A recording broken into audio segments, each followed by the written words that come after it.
September the 22nd, 2020. This is the Daily Lens Blog. And as I said yesterday at the end, this one is for you. This one is for you, Bob Harris. I have asked for permission from Bob to use his name and to give out his Twitter handle. He doesn't have a lot of followers, but I think he's got a message that is really important. And the message that I have learned from him is this. So I have mentioned Bob before. That he reached out to me on Twitter, direct message, and I think I probably responded to him right away. And I think my response to him was essentially just trying to buy myself some time because I believe, and it's a while ago now, but I believe I was probably just overwhelmed by all of the things that I had to do, the people that I had to talk to, and I just didn't have the energy for it. And I kept responding, "Oh, I'm sorry," and I didn't give him anything back. And then he sent me an email that essentially, or a direct message that essentially said, "I've sent you 26 messages now. I have bared my soul to you and you're not getting back to me." And that kind of clicked with me. And I thought, oh God, I'm a terrible person. You know, I've decided before that I would only take 25 messages before getting back to someone. And I let it go to 26. So anyway, we went back and forth and I shared as much as I could with him. He was really candid and really open with me.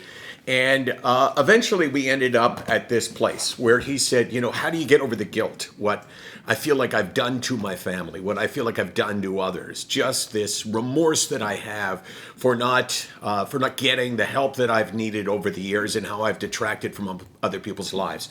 So I sent a message, and I'm not telling you this because I'm looking for credit. I'm telling you this because this shows the value of having someone who can be open and honest with you and has been through similar experiences. Guilt and remorse are useless feelings, and I believe they are at least partially controllable with thought and logic. Here's the logic. Depression is an illness. It's not self-inflicted. It's not a choice. It just is. We don't blame ourselves for other illnesses, so why this one? Sure, it has affected others, but again, not your fault. If it was me and I told you the same thing, you would tell me in the strongest possible terms, do not blame yourself. That was a couple of weeks ago, and then I started getting messages from him.